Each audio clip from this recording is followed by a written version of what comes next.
The origin. Back in 1939, Marvel wasn't even called Marvel.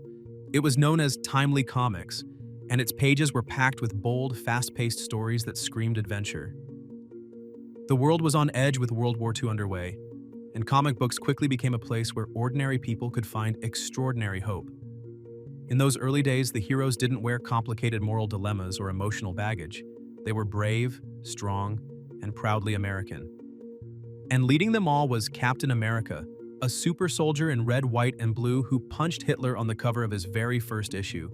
It was raw, explosive, and as clear-cut as good versus evil. That was exactly what readers wanted during wartime. But Cap wasn't the only face of the Golden Age. There was the Human Torch. Not the Fantastic Four version, but an android whose body could burst into flames. Then came Namor the Submariner, a fierce underwater anti-hero who didn't always fight for humanity.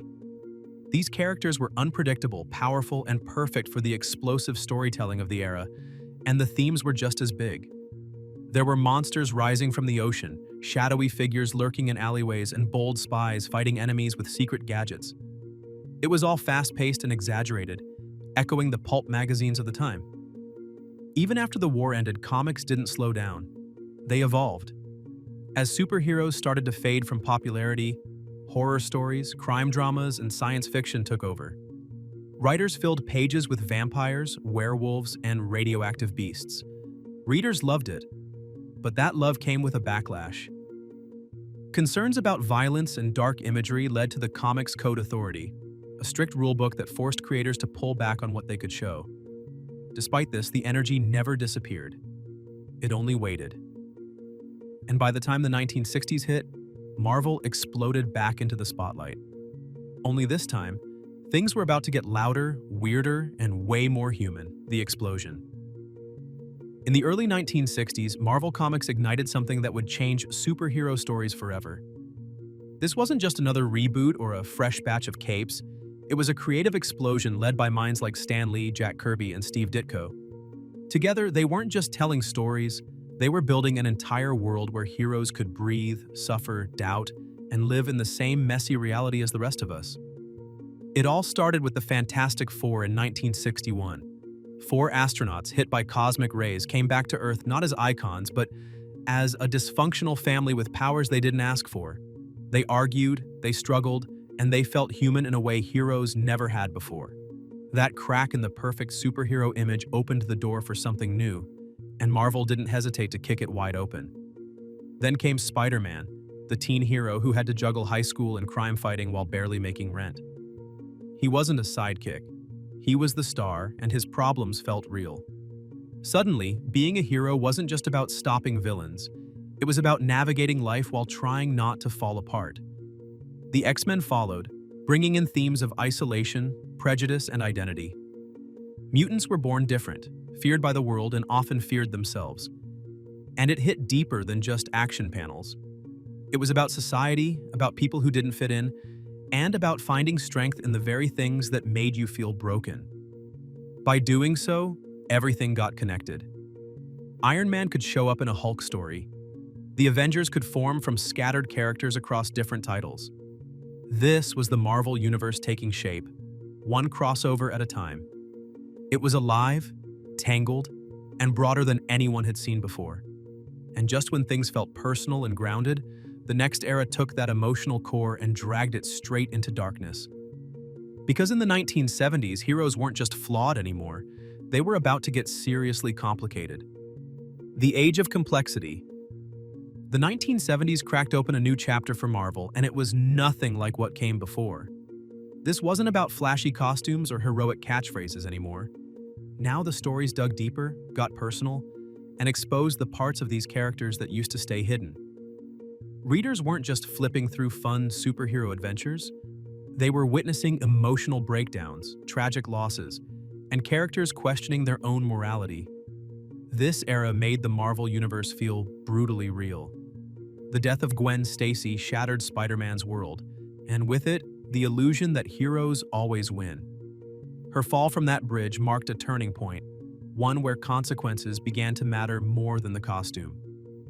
Nothing felt safe, and no one was untouchable anymore. And this is the time the X-Men were completely reborn.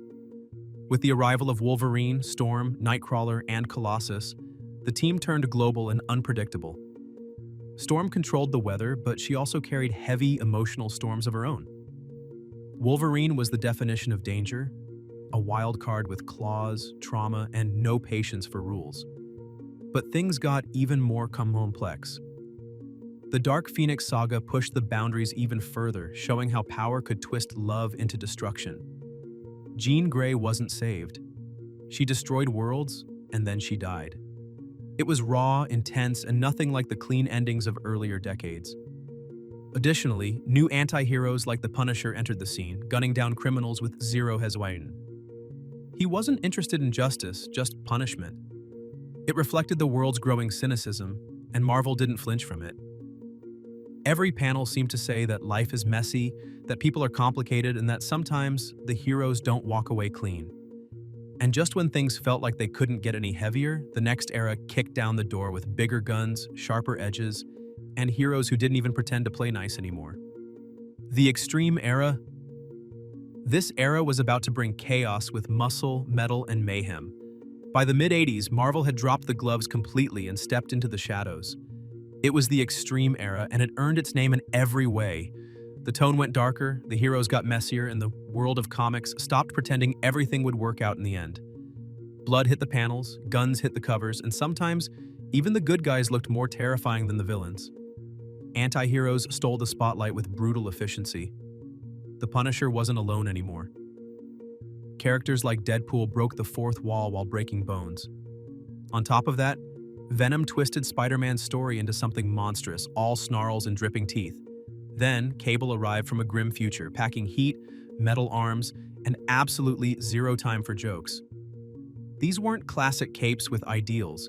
They were weapons with a backstory, and people were reading these stories. For this reason, event comics exploded across shelves like blockbuster bombs. Crossover after crossover made it feel like something huge was always going down. But things got darker. Infinity Gauntlet turned Thanos into a god. With a snap, he committed the greatest genocide in the entire Marvel universe. In this era, each event tried to outdo the last, stacking danger on drama until the multiverse itself looked fragile. Outside the pages, things were just as intense. The comic book collector craze hit full speed. Shiny covers, foil variants, first issues, it all became a gold rush for fans and investors. Comics weren't just stories anymore, they were investments, wrapped in plastic sleeves and never read again. Yet the art got louder, the muscles got bigger, and everything felt like it was set to maximum. But eventually the boom started to shake. Oversaturation, fatigue, and crashing markets forced a change. Marvel needed something fresh. So when the dust settled, it found new beginnings in the next era, one where the past was rewritten, the future was remixed, and the entire universe was reborn under a single word. The Reboot Rush. As the new millennium rolled in, Marvel took a deep breath and hit the reset button. This was the Reboot Rush, a wild era where the rules were rewritten and entire timelines flipped inside out. The goal wasn't just to modernize the stories, but to completely reintroduce them to a new generation. The classic heroes weren't gone, but they were definitely getting some competition. It all started with the Ultimate line. This fresh take on the Marvel Universe trimmed down decades of continuity and threw readers straight into sleek, updated versions of fan favorites. Ultimate Spider-Man gave Peter Parker a teenage reboot with deeper emotions and sharper writing. The X-Men were cooler, edgier, and far more dysfunctional. Even the Avengers got rebranded as the Ultimates, turning them into a tactical strike force with a meaner edge. But while the Ultimate line was taking off, the main Marvel universe wasn't slowing down either. Big events started shaking the foundation of everything readers knew. House of M rewrote reality with a single whispered sentence and left mutant kind nearly extinct. Then, Civil War split the superhero community in two and forced everyone to pick a side. Heroes turned against heroes, secret identities were exposed, and trust became just another broken word. In this era, the art got more cinematic, and the writing dug deeper into personal struggles and modern themes. New Avengers brought together an unexpected crew, blending classic icons with newcomers like Luke Cage, Spider-Woman, and Wolverine. Even Iron Man, long considered a B-lister, rose to stardom thanks to his growing presence in both comics and a little movie that hit in 2008. Suddenly, Marvel was being shaped not just by comic books, but by the big screen too. And that synergy would only grow louder. Because just a few years later, comics didn't just reflect the world, they started mirroring the billion-dollar Marvel Cinematic Universe. The Diversity Era, huh? The Diversity Era was Marvel's bold move into a new kind of storytelling, one that finally looked like the world outside the panels. It began with a shift in tone, not just in the action, but in who got to be the hero. This time, it wasn't just about powers, it was about identity, representation, and rewriting what it meant to be a superhero. Miles Morales swung onto the scene as a half-black, half-Latino Spider-Man and immediately changed the game. He wasn't just a side character or a spin-off. He was the real deal, carrying Peter Parker's legacy while carving his own path through the Marvel Universe. Then came Kamala Khan, a Muslim-American teen from Jersey City who idolized Carol Danvers and ended up becoming the new Ms. Marvel. Her stories weren't just relatable, they were refreshingly honest, mixing superhero action with school drama, family pressure, and identity struggles. But Marvel didn't stop there. Jane Foster took up the mantle of Thor, wielding Mjolnir with grace, strength, and a secret pain that made her arc unforgettable. She battled gods and monsters while also battling cancer, proving that heroism runs deeper than a magic hammer. Also, Sam Wilson became Captain America, carrying the shield with a strong moral compass and a deep understanding of the country's flaws.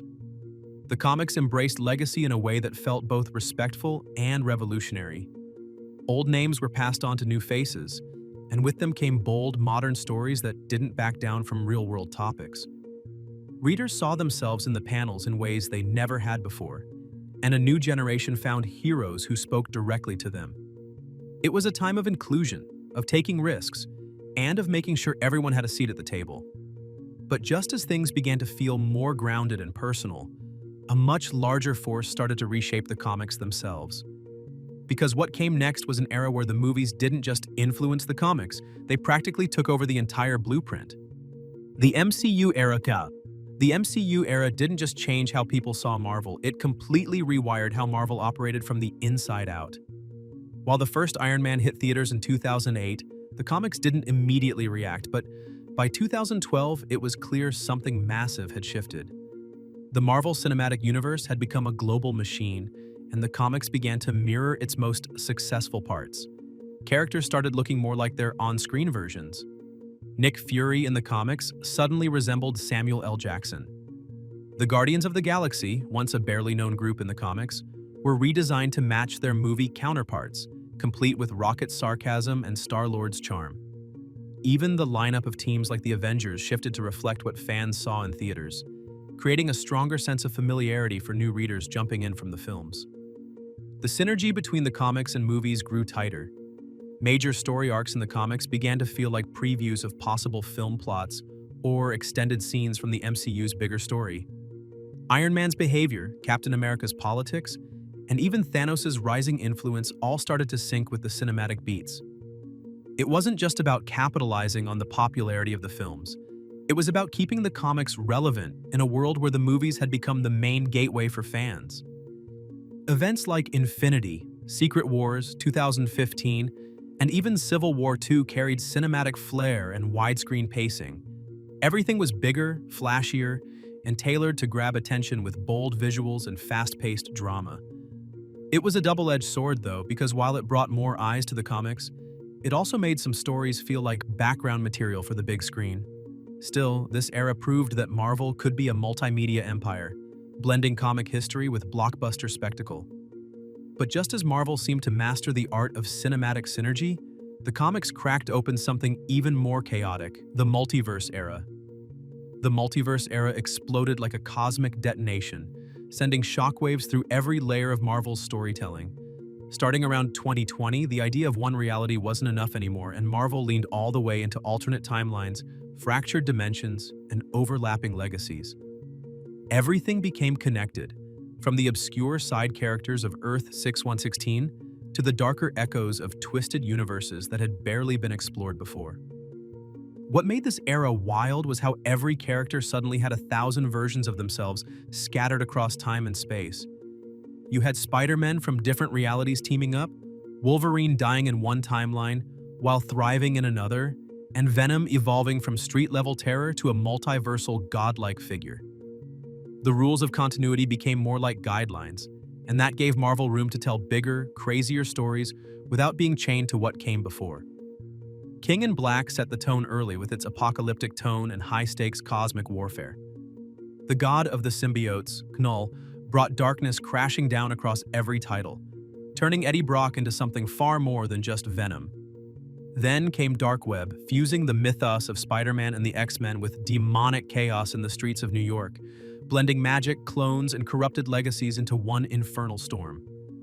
Fall of X shook the foundation of mutant kind, unraveling the utopia of Krakoa and dragging the X-Men into a brutal war over survival and memory.